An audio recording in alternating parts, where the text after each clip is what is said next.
Assalamualaikum warahmatullahi wabarakatuh. Kami dari kelompok 6 akan mempresentasikan hasil kerja kelompok kami, yaitu sistem olfaktori.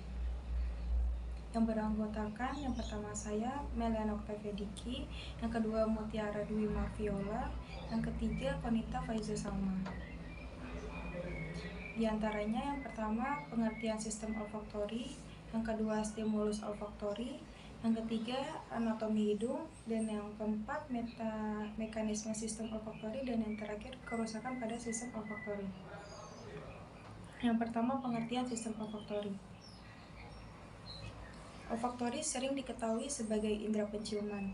Olfaktori juga merupakan sistem sensor yang berfungsi untuk mencium bau yang akan menerima, memproses, dan menerjemahkan aroma yang kita hirup.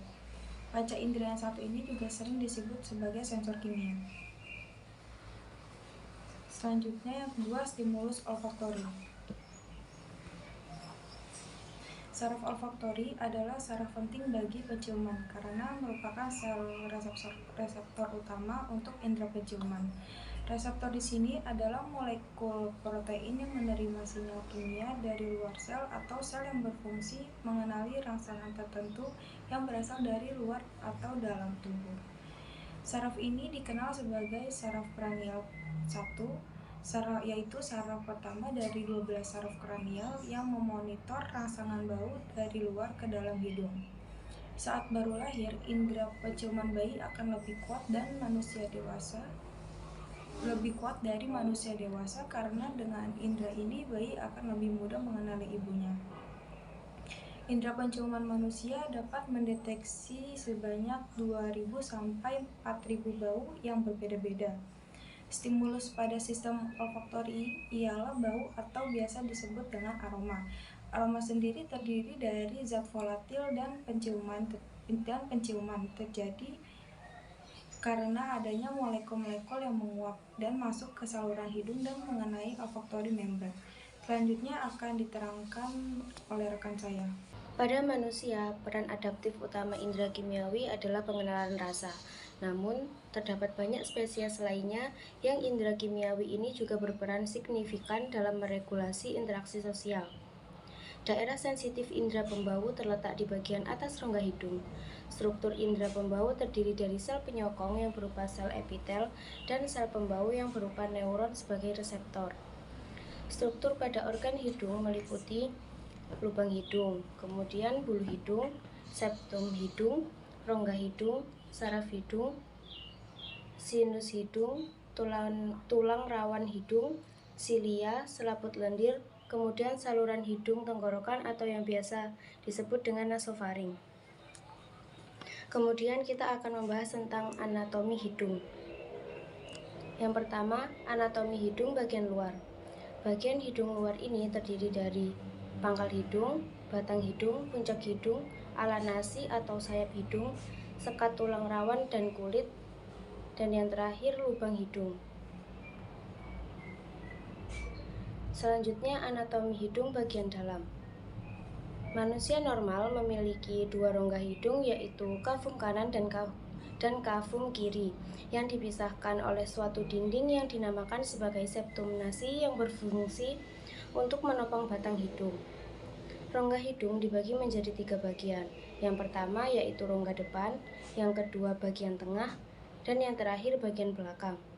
Rongga hidung terdiri dari dasar hidung atau atap hidung, kemudian dinding lateral, konka yang berfungsi menghangatkan udara, rongga sempit di antara dinding lateral dan konka, yang terakhir dinding medial. Yaitu mekanisme sistem olfaktori. Sensori bau diterima oleh berjuta reseptor neuron olfaktori dalam mukosa hidung. Mukosa olfaktori terdiri atas sel pendukung dan kelenjar Bowman. Hanya bau yang larut dalam mukosa yang dapat merangsang neuron olfaktori. Dendrit neuron olfaktori berakhir dalam silia, menyebabkan depolarisasi neuron olfaktori. Neuron olfaktori mempunyai masa hidup selama 1-2 bulan. Kemudian mengalami degenerasi dan terbentuk kembali dari sel basal, mengalami proses pembelahan dan diferensiasi. Mekanisme sistem olfaktori yang pertama yaitu rangsang atau bau masuk ke dalam lubang hidung melalui udara kemudian disaring oleh bulu-bulu hidung. Udara yang kotor akan dibersihkan dan kotoran akan menempel di hidung, kemudian mengendap menjadi kotoran hidung. Yang kedua, udara yang mengandung rangsangan bau masuk ke dalam epitelium olfaktori. Dan yang ketiga, rangsangan bau menggetarkan mukosa olfaktori yang berbentuk seperti cairan, kemudian menggetarkan saraf olfaktori. Dan yang keempat, rangsangan kemudian disampaikan ke talamus menuju hipotalamus yang berada di otak. Dan yang kelima yaitu otak daerah olfaktori, hipotalamus atau korteks cerebrum akan menangkap bau lalu menerjemahkannya berdasarkan memori atau menghadirkan memori baru dalam otak untuk digunakan ketika suatu saat mencium bau yang sama. Selanjutnya yaitu kerusakan pada sistem olfaktori.